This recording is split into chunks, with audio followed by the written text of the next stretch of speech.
it's me, Daily. Welcome back to my channel. Today, we are filming my February TBR. I'm sorry the lighting is kind of like half on my face, half off my face. I'm typically sitting over there, facing, the window. However, my bookshelves are in total disarray right now, and so I wanted to sit in front of the ones that I have reorganized well. I'm currently going through all my books, and I wish you could see the chaos that is the library, okay? Today we're just going to be filming my September TBR. I've been looking forward to my TBR for February because there are specific books that I've been eyeballing for this month. A couple in particular that come to mind are any kind of romance book. So a couple of videos ago I actually posted like a book unboxing where I unboxed a book of the month. I believe the book I got was called Most Eligible. Super romancy feeling. It's like bachelor kind of vibe, whatever. I do also want to make sure I can try and squeeze in Project Hail Mary in the month of February because I know the movie is coming out soon. So I have these reading prompt cards here. I don't know how many are in here, but there's quite a bit of prompts. They're all different, so we'll just see what I can get. I think we'll pick about 5 or 6 books today. I'm going to shuffle it a couple of times. Whatever prompt I just randomly grab out, we'll go with, okay? I'm feeling this green one. Let's go. You. What does it say?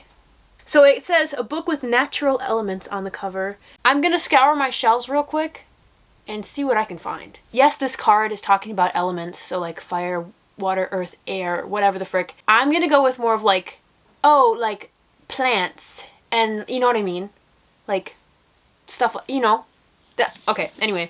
So, for options, I found 2. So, obviously, This Wicked Fate by Kaylin Bayron. This one's like, this is a sequel to This Poison Heart by Kaylin Bayron. I love Kaylin Bayron's writing. This book involves, like, alchemy, and our main character, Bree, can, manipulate plants with her mind, and she's got magical powers, okay? But also, like I said, I really want to read Most Eligible by Isabel Engel. This one, like I said, is really centered around like a bachelor-esque situation. She's trying to write a killer expose on the producers of a reality dating show called Love Shack. So she ends up working behind the scenes with that show, but she actually had an unforgettable one-night stand with the host. And so she kind of has her whole world flipped on this little mission to write a killer expose. So this one obviously doesn't have like a bunch of stuff on it, but a flower is a natural thing. Do you know what I'm saying? You see what I'm getting at? Flower. A flower is like a natural thing of the world, of the earth. So I think I am gonna just go with Most Eligible. All right, next. Ooh, I really like this one. This one's really pretty looking. A book with multiple POVs. Okay. That's pretty lenient. I haven't looked at all of my books, but I know I kind of want to target romances for this particular prompt, and I found 2. The first one is Dating You, Hating You. This is by Christina Lauren. They're an author duo, and their books always are just such fun reads. Our main characters, Carter and Evie, are both working at different agencies, but eventually those agencies combine, and they're both fighting for the same, job position. And then also here, I have this one. I got this on sale, as you can see, for $3.97 at the Half Price Bookstore.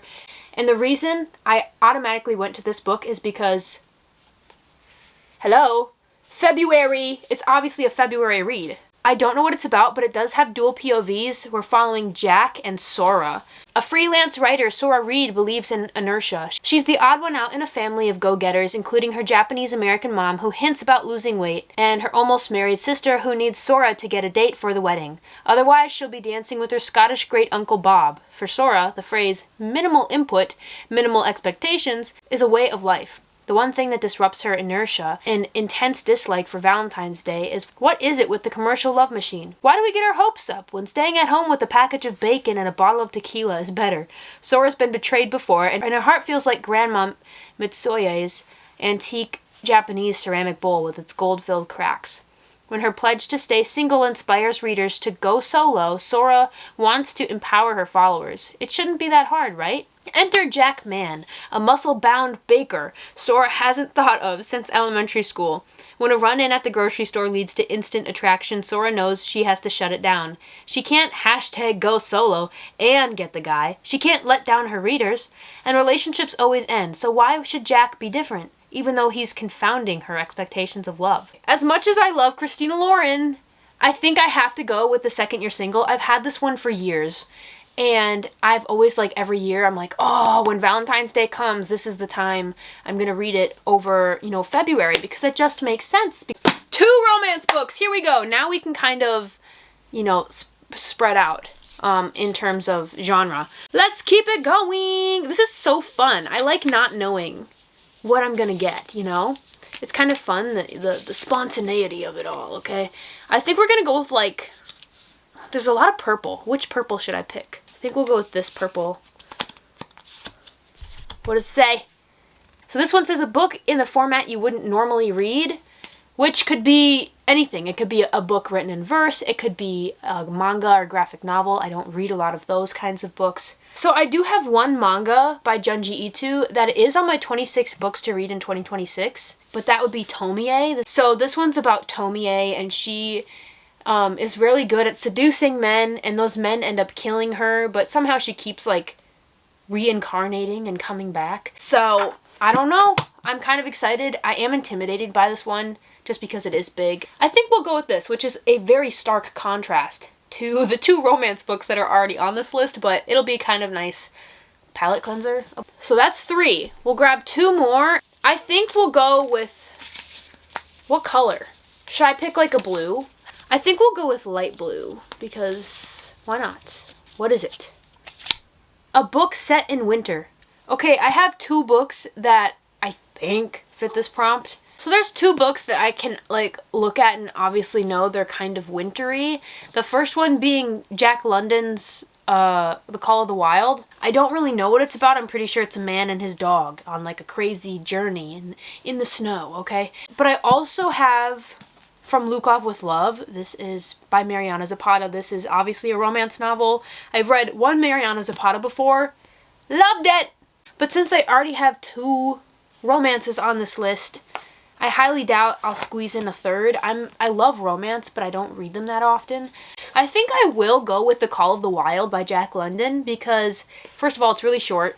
It's a classic, so it's probably a classic for a reason. I need to remind myself. Classics aren't always boring, okay? And since this one's short, I think I can make time for it. Alright, last prompt. This one I'm gonna have to squeeze in Project Hail Mary one way or another. And if I can't, for some reason, make it happen, I'm just gonna add it onto the list just because I need to read it so I can watch the film. This one. This one. Ooh, it's a brown one. What does it say? We got a book with a one-word title. Okay, so there's 4 that I found that I'm like, okay, yeah, we can maybe squeeze that in. So I have Scare Waves. This is like a middle grade horror. I also have Light Lark by Alex Astor. A lot of people have been telling me to read this one at work. A lot of my work friends have been telling me to read it. But I just, like, I don't really care, you know what I mean? So I don't know about that one. I also have Graceland, which obviously is Elvis based. This one involves, like, a little granddaughter road trip. I also have Reflection by Elizabeth Lim. I've had this one for years and years and years, okay? And this one's Mulan Disney Twisted Tale. Okay, this one is talking about if Mulan has to travel to the underworld. She has to save Li Shang, but she's still dressed as Ping. I think I want to go with Reflection because I've had it for so long and I do like the Disney Twisted Tales. So I think we'll go with Reflection for this one. I'm going to pick one more just in hopes that I can get a prompt that I can use for Project Hail Mary. Pray for me. I can't really use this because I don't use Illumicrate subscription anymore. We're not going to do that. I'm going to do a different one. Red? Red kind of is a book I bought for the cover. I bought this so long ago. I probably bought it mainly because it's so hyped up and loved. I could claim that I also bought it for the cover just because this is a really rad cover, okay? It's obviously space and it does look interesting. So I'm going to just tell a little fib, okay? And say that I bought this strictly because I thought the cover was cool.